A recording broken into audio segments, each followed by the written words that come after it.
बिस्मिल्लाहिर्रहमानिर्रहीम। मेरा भाई रोज रात जबरदस्ती भाभी को चादर देकर कमरे में बंद कर देता और कहता कि इबादत करो, अच्छी औरत रात इबादत करती है। और जब भाभी सुबह बाहर निकलती तो भाभी के हाथ पैरों पर कीचड़ लगा होता। तब भाई ये देखकर बड़ा खुश होता और हाथ में पैसे देकर बोलता, मेरी बीवी बहुत नेक है। लेकिन मुझे यकीन था कि दाल में कुछ काला जरूर है। मैं भाभी से पूछती तो वो कहती कि राज जानने का इतना शौक है तो एक रात मेरी जगह खुद चादर ओढ़कर अंदर बैठ क्यों नहीं जाती। एक दिन भाभी से वो चादर ओढ़कर चुपके से मैं अंदर बैठ गई। अभी 2 मिनट भी न गुजरे थे कि मेरा नाम फातिमा है, मेरी उम्र 20 साल है। हम 2 बहन भाई हैं। मेरे भाई की कुछ अरसा पहले शादी हुई है। मेरे भाई ने मेरी भाभी को खुद पसंद किया था। मेरी भाभी इतनी प्यारी नहीं है, फिर भी भाई ने बहुत जिद की कि इस लड़की से ही शादी करनी है। वो पढ़ी लिखी भी इतना नहीं थी। उसके घर वालों ने हमें बहुत मुश्किल से रिश्ता दिया। उन्होंने कहा कि हमारी बेटी के बहुत सारे रिश्ते आ चुके हैं, हम आपको अपनी बेटी दे रहे हैं।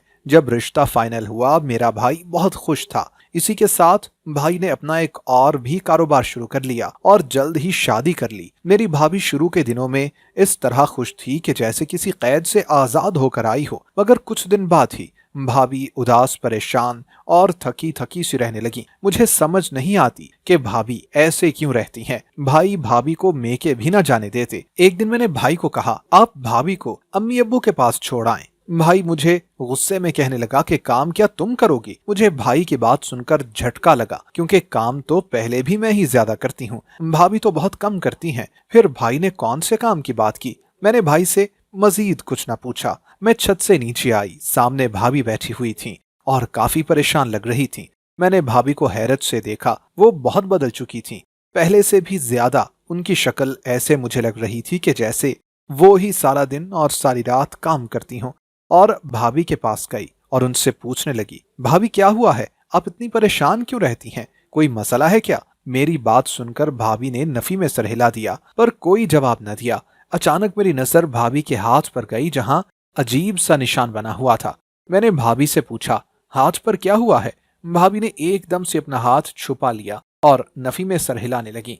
वो एकदम से डर गई और इर्द गिर्द देखने लगी, जैसे वो किसी से अपना हाथ छुपाना चाह रही हो। मैंने पूछा तो वो बिना जवाब दिए ही उठकर चली गईं। मैं हैरत से भाभी की तरफ देख रही थी कि इन्हें हो क्या गया था। इतने में भाई भी आ गया। मैंने भाई से पूछा, आप इतनी जल्दी क्यों आ गए हैं। वो कहने लगे कि घर से जरूरी सामान लेना था। भाई अपने कमरे से जरूरी सामान निकलवाने लगे और मैं इस जरूरी सामान को देखकर हैरान रह गई थी। कुछ दिन पहले ही ये छत पर पड़े हुए थे। उस दिन भी मैं यही सोच रही थी कि ये सामान घर कब आया। मैंने भाई से पूछा, आप कब ये घर लाए थे, मुझे तो कोई नहीं याद। मेरी बात सुनकर भाई गुस्से में बोले कि अपने काम से काम रखा करो, ज्यादा सवाल जवाब मत किया करो। जब रात को तुम सो गई थी उस वक्त लाया था। भाई ने साथ डांट भी दिया और बता भी दिया। उसके बाद भाई चला गया। मैं अपने कमरे में चली गई। मैं कमरे में लेटी हुई थी। भाभी मेरे पास आई। इससे पहले कि वो मुझे कुछ कहती, मैंने पूछा, भाभी आप बाहर गई थी। मेरी बात सुनकर भाभी ने नफी में सर हिला दिया। मैंने कहा, आपके पांव पर फिर मिट्टी कहां से आई। मेरी बात सुनकर भाभी एकदम से घबरा गई और कहने लगी, वो गार्डन में गई थी तो उधर से लग गई। जहां तक मेरा ख्याल था भाभी तो गार्डन में जाती ही नहीं थी। आज फिर वो आखिर क्यों गई थी। मैंने भाभी से कमरे में आने की वजह पूछी। वो बिना जवाब दिए ही चली गई। मैं हैरानगी से भाभी को देख रही थी कि इन्हें अचानक हो क्या गया है। रात का वक्त था। मैं और भाभी दोनों बैठी हुई थी। भाई हमारे पास आए और भाभी को बुलाकर एक चादर दे दी।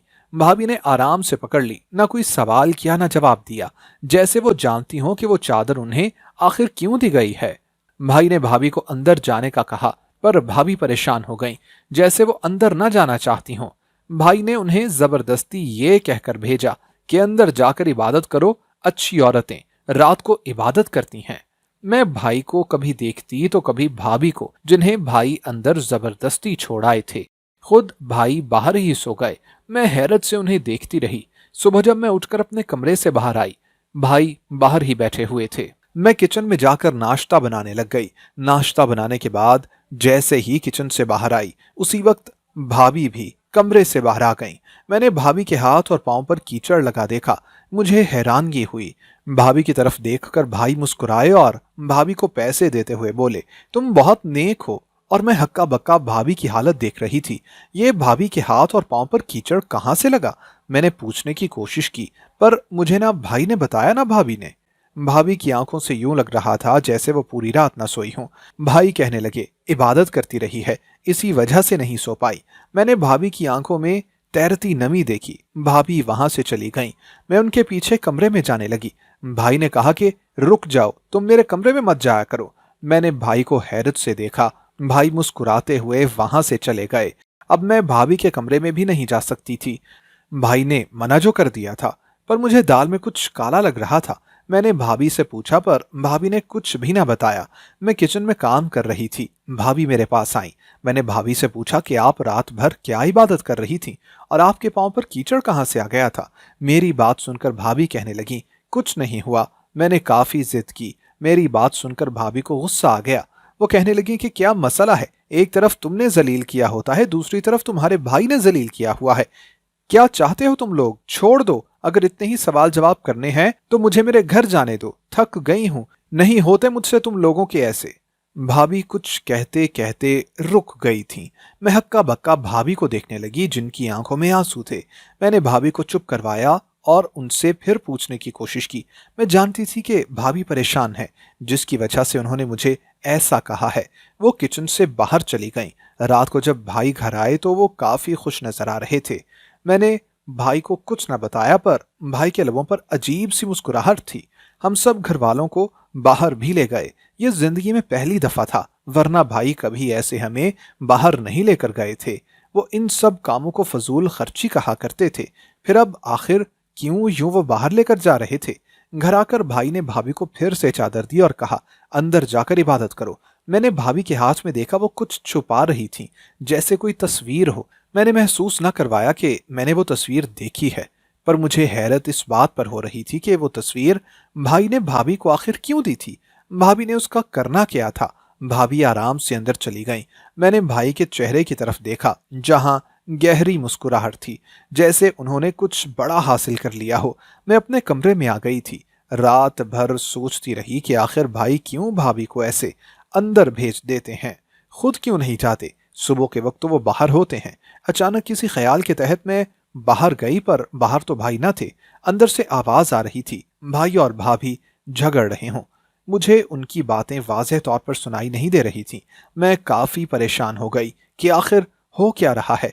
मैं अपने कमरे में आ गई। सुबह के वक्त जब मैं बाहर निकली, ठीक उसी वक्त भाभी भी बाहर निकली, जिनके हाथ और पांव पर कीचड़ लगा हुआ था और भाई को इशारा कर रही थी।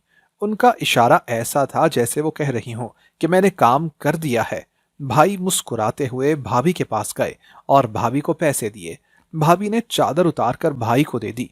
मैं सारा मंजर देख रही थी। भाई की नजर मेरे ऊपर पड़ी। भाई ने एकदम से भाभी के हाथ से तस्वीर खींच ली। मैं बाहर सहन में आ गई और सोचने लगी कि ये भाई और भाभी के दरमियान आखिर चल क्या रहा है।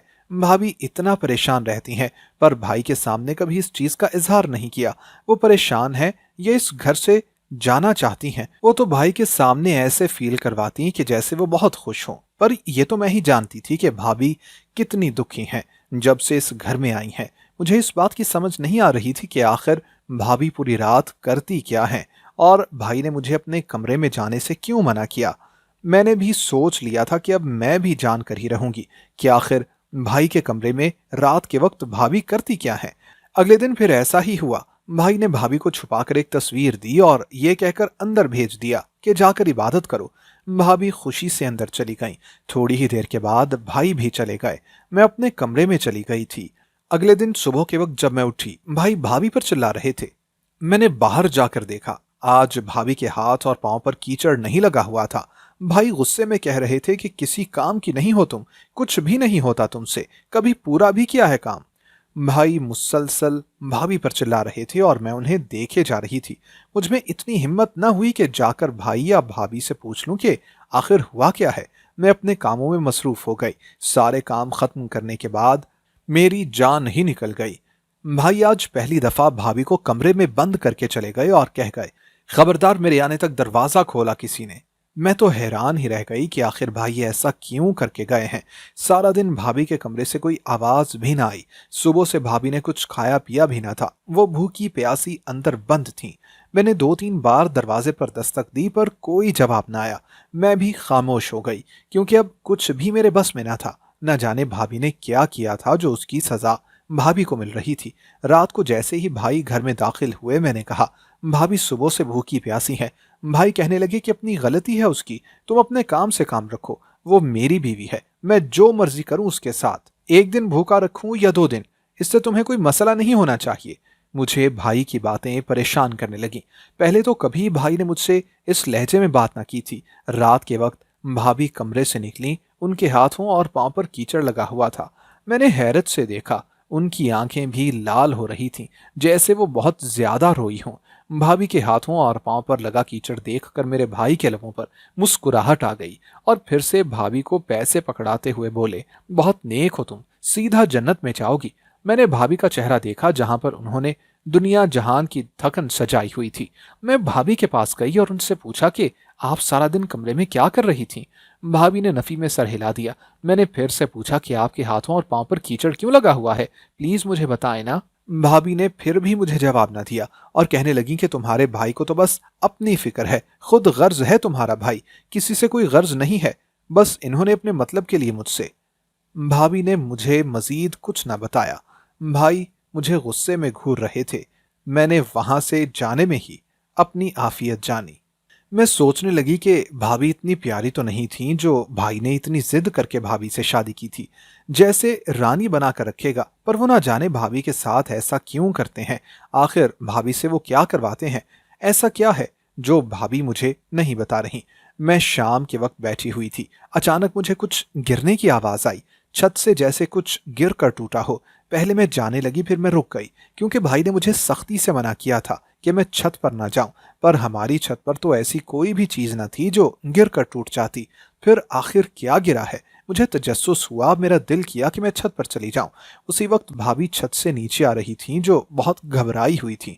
उनके सारे चेहरे पर पसीना आया हुआ था, उनके हाथ कांप रहे थे, शायद वो बहुत डरी हुई थीं। मैं भाभी से पूछने लगी कि हुआ क्या है। भाभी ने नफी में सर हिला दिया। मेरे फिर से पूछने पर वो घबराती हुई उठकर वहां से अपने कमरे में जाकर बंद हो गई। पर मुझे एक बात परेशान करने लगी, भाभी को छत पर जाने की इजाजत थी पर मुझे क्यों नहीं। और भाभी इतना परेशानी के बावजूद भी छत के दरवाजे को ताला जरूर लगा कर आई थी। पर आखिर ऊपर हुआ क्या था जो भाभी इतना परेशान हो गई थी, मुझे तो समझ ही ना आई थी। भाभी के पीछे मैं गई पर भाभी ने दरवाजा भी ना खोला। रात का वक्त था, भाई घर आए। इर्द गिर्द देखकर मुझसे पूछने लगे कि तुम्हारी भाभी किधर है। मैंने कहा कि अंदर हैं। वो मुझसे पूछने लगे कि अंदर क्या कर रही हैं।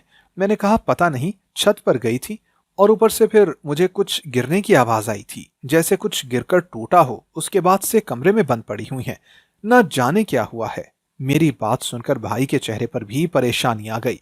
परेशानी के साथ साथ गुस्सा भी था। वो एकदम से गुस्से में अपने कमरे की तरफ गए और ऐसी दस्तक दी कि फौरन दरवाजा खुल गया।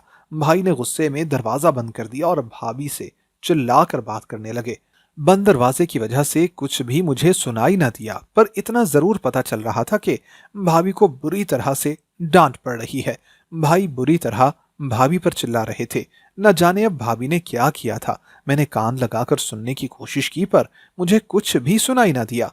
भाई ने थोड़ी देर के बाद दरवाजा खोला और गुस्से में छत की तरफ चले गए। मैं कमरे में जाने लगी, इतने में भाभी खुद ही कमरे से बाहर निकल आई। भाभी का चेहरा देखकर मुझे यूं लगा कि जैसे भाभी को थप्पड़ लगा हो, पर मैंने भाभी से ऐसा कुछ भी ना पूछा। भाभी मेरे साथ किचन में काम करवाने लग गई। मैंने भाभी की मिन्नत की कि प्लीज भाभी, मामला क्या है, मुझे भी तो कुछ बता दें। मेरे हजार पूछने पर भी भाभी ने कुछ ना बताया। मैंने कहा ठीक है, मत बताएं। भाभी का चेहरा बता रहा था कि वो मुझे बताना चाहती हैं, पर शायद वो भाई की वजह से नहीं बता पा रही थी। मैंने हर मुमकिन कोशिश की कि एक मर्तबा उनसे पूछ लूं, पर भाभी ने कुछ भी ना बताया। आखिर मैं ही खामोश हो गई। अगले दिन मुझे लगा था कि भाई भाभी को चादर देकर अंदर बंद नहीं करेंगे, पर अगले दिन फिर से भाई ने ऐसा ही किया। जब सुबह भाभी बाहर निकली, उनके कपड़ों, हाथों, पांव पर कीचड़ लगा हुआ था। मैं भाभी की हालत देख रही थी। भाई ने मुस्कुराते हुए भाभी को पैसे दिए। भाभी ने भी आराम से पकड़ लिए। भाई जब चले गए, मैंने भाभी से कहा प्लीज बता दें, क्यों नहीं बताती, आखिर मामला क्या है। भाभी कहने लगी कि अगर तुम सच में सब कुछ जानना चाहती हो तो कल मेरी जगह चादर तुम ओढ़कर चली जाना, कमरे में और खुद ही देख लेना कि मैं क्या करती हूँ। भाभी की बात सुनकर पहले मैंने इनकार किया, भाई की वजह से। फिर मैंने कहा ठीक है। रात के वक्त जब भाई आए उन्होंने भाभी को चादर पकड़ाई। भाभी ने मेरी तरफ देखा, मैं थोड़ी दूर खड़ी हुई थी। फिर भाभी ने भाई को कहा कि मैं अंदर जाती हूँ, आप मेरे लिए पानी लेकर आए। भाभी की बात सुनकर भाई फौरन चले गए। ये भाई का एक नया रूप मेरे सामने आया था। भाई ने तो कभी खुद उठकर पानी नहीं पिया था, भाभी के लिए कैसे लेने चले गए। मैं हैरत से भाई को जाता देख रही थी। भाभी ने जल्दी से मुझे चादर दी और कहा, जब तक कोई आए ना बोलना मत, खामोश होकर सोफे पर बैठ जाना। भाभी की बात सुनकर मैंने हैरत से भाभी को देखा और अंदर चली गई। अभी मुझे बैठे हुए 2 मिनट ही गुजरे थे कि अचानक भाई अंदर दाखिल हुए। भाई की बात सुनकर मेरी जान निकल गई। उन्होंने मेरे सामने सारी चीजें रखी और कहा, काम शुरू करो और अपना चेहरा ढांप कर रखना, क्योंकि तुम जानती हो ना कि ऐसे तुम्हारे चेहरे पर और कपड़ों पर भी कीचड़ लग जाएगा, और ये जल्दी काम मुकम्मल करो। भाई मेरे पीछे खड़े हुए थे, उन्होंने मुझे देखा नहीं था। भाई की बातें सुनकर मेरा खून खोलने लगा। भाई ने तो भाभी को कोई काम वाली मशीन समझा हुआ था। मैंने गुस्से में चादर उतार कर फेंकी और भाई को गुस्से में देखने लगी। भाई आंखें फाड़े मुझे ही देख रहे थे। तुम यहाँ क्या कर रही हो? भाई ने एकदम गुस्से में चिल्लाकर कहा। मैंने गुस्से में कहा, भाई आपको शर्म आनी चाहिए। आपने पैसे के लालच में आकर भाभी को नौकरानी ही बना लिया है। ऐसा भला कोई करता है? वो आपकी बीवी है और आप। फातिमा अपनी बकवास बंद करो। भाई मेरी बात सुनकर गुस्से में बोले और कमरे से बाहर निकल आए। मैं भी बाहर निकल आई थी। क्यों आप भाभी के साथ ऐसा करते रहे हैं? जानते हैं? भाभी भी बाहर आ गई और भाई को देखने लगी। हाँ, तो मैंने इससे इसी वजह से तो शादी की थी। मैंने एक दफा इसे ये स्टैचू बनाते हुए देखा था, फिर उसी वक्त मेरे दोस्त ने यह काम शुरू किया था। उसे स्टैचू चाहिए होते, मिट्टी और उम्दा चीजों से। फिर मैंने सोचा कि इससे शादी कर लूंगा, ये मुझे रोजाना बना कर दिया करेगी। भाई गुस्से में कह रहे थे। एकदम से भाभी बोलने लगी, मुझे कोई मसला नहीं था, मुझे इस काम का शौक था। अगर आप मुझे प्यार से कहते बनाने का तो शायद मैं दिल लगाकर बनाती, पर आपने तो मुझे शादी की पहली रात ही ये सब कह दिया। आपने अपने मतलब के लिए मुझसे शादी की है। आपको बस पैसा चाहिए जिसका मैं जरिया बनूं। आपने मुझसे कुछ ना पूछा कि मैं क्या चाहती हूँ। आपने बस ये बता दिया कि आपको मुझसे नौकरानियों की तरह काम लेना है। और कुछ दिन पहले मुझसे एक स्टैचू टूट गया तो आपने कैसे मुझे जलील किया था। मुझे भी आपके साथ नहीं रहना, छोड़ दे मुझे, जाने दे मेरे घर। मैं हक्का बक्का भाई और भाभी को देख रही थी। दोनों ऐसे झगड़ रहे थे। मैंने दोनों को गुस्से में चुप करवाया और भाई को कहा कि आपने भाभी के साथ अच्छा नहीं किया। मैं ये सब कुछ पहले दिन से जानती थी, बस आप दोनों के मुंह से सब कुछ सच सच सुनना चाहती थी। भाई, मुझे भी आपके साथ नहीं रहना अगर भाभी आपको मुआफ नहीं करेंगी तो। मेरी बात सुनकर भाभी ने कहा, बस अगर ये मेरे साथ प्यार से रहेंगे तो मैं सिर्फ इनकी ही रहूंगी और इन्हें स्टैचू भी बना कर दिया करूंगी। भाभी ने निगाहें झुकाकर कहा, शायद वो अपने घर वापस नहीं जाना चाहती थी। यानी भाभी ने भाई को मुआफ कर दिया था। उसके बाद भाई और भाभी ठीक रहने लगे। भाई अब भाभी से स्टैचू ना बनवाते, भाभी खुद कभी कभी अपने शौक से बना दिया करती। दोस्तों, अगर आपको हमारी आज की कहानी पसंद आई हो तो लाइक करना और कमेंट करना हरगिज ना भूलिएगा। और अगर आप मुस्तकबिल में भी ऐसी कहानियां सुनना चाहते हैं तो हमारे चैनल को सब्सक्राइब करते हुए घंटी का बटन जरूर दबाइएगा। अल्लाह हाफिज।